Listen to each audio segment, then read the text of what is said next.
આજે આપણે બનાવીએ છીએ 11 એટલે ફરાળી ખીચડી બી અને બટેટાની. બી મીન્સ મગફળીના સિંગદાણા, બરાબર. અને એમાં નાખશું આપણે છાશ. આ તો આપણે છાશ નાખવાની છે. છાશ નાખશું, જીરાથી વઘાર કરશું, મોરસ, લીમડાનો વઘાર, લીલા મરચાં, સિંગનો ભૂકો આપણા ખાંડણીમાં કરવાનો, મિક્સરમાં નહીં, એની તો બહુ વધારે થઈ જાય. સિંધવ મીઠું સ્વાદ અનુસાર. હવે કેમ બનાવવાનું ને એ હું તમને રીત બતાવું. બહુ ઇઝી છે. 5 મિનિટમાં તમારે ફરાળી ખીચડી બની જાય. 5 બટાકાના ટુકડા હતા. આટલી ખીચડી તમે આમ બનાવો ને એટલે 4-5 જણા આરામથી ખુશીથી ખવાઈ જાય. એટલે ખીચડી બહુ બનાવવાની આમ ઇઝી છે. સાબુદાણાનીમાં થોડી વાર લાગે, આમાં ન લાગે, બરાબર. એટલે આમાં શું કરવાનું છે, આપણે છાશ નાખવાની આની અંદર જ, નીચે છે. પહેલાં નાખી દેવાનો ભૂકો, સિંગનો ભૂકો નાખ્યો. હવે છાશ નાખીને આપણે હલાવવાનું છે. આ રીતે હલાવી દેવાનું, બંને મિક્સ કરી દેવાનું, બરાબર. એકદમ સરસ થઈ જશે.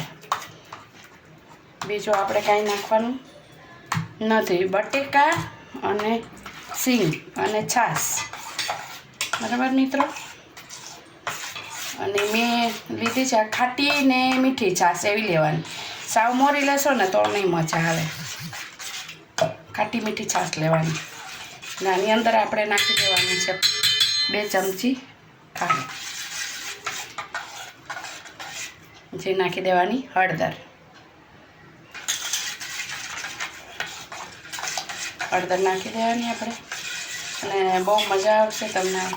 લગભગ કદાચ બનાવતા હશો. અમારે ચરોતરમાં તો નહીં બનાવતા, એટલે એમની માટે તો આઈટમ લાગશે.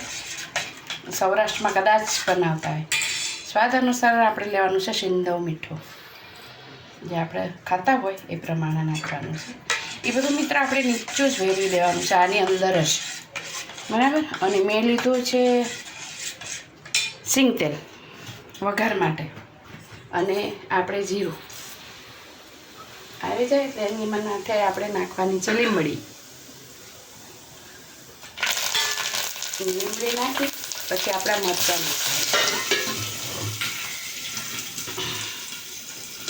મરચાં વગરમાં જ નાખી દેવાના. એ આપણે તીખું જે ખાતા હોય એ પ્રમાણે મેં 5-6 નંગ લીધા છે મરચાં. અને હવે રીતના શેકાઈ જશે. હવે શેકાઈ દઈએ પછી થોડા ઘણા રે આપણે ઉકળવામાં. જે બધું જ આપણે જે મિશ્રણ કર્યું છે બી બટેકાનું, એ આની અંદર બધું નાખી દેવાનું. અને ફૂલ ગેસે મિત્રો આપણે હલાવવાનું છે. અને થોડું ઘટ બને ને એટલે ખીચડી ઉતારી લેવાની. અને બની જાય ને એટલે આપણે સર્વ કરવાનું. કેવી આપણે ઘટ રાખવાની એ હું તમને બતાવીશ. અને બનાવજો શ્યોર, મજા આવશે ખાવાની. 5 મિનિટમાં થઈ જાય. મિત્રો આપણે આ બી બટેકાની ખીચડી કીધી હતી એ બનાવવાની. એની થિકનેસ આટલી રાખવાની. માંડવીના બી અને બટાકા બાફીને કીધું હતું, એ તો બતાવ્યું મેં તમને.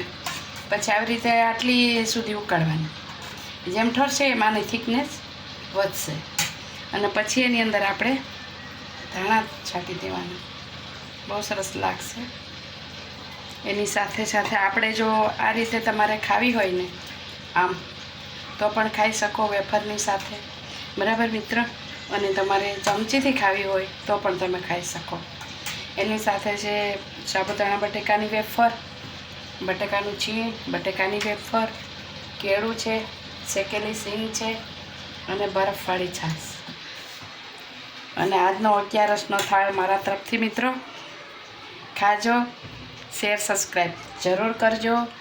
ગમે તો સૌને કહેજો, ન ગમે તો મને જરૂર કહેજો. સર્વ મિત્રને મારા જય શ્રી કૃષ્ણ.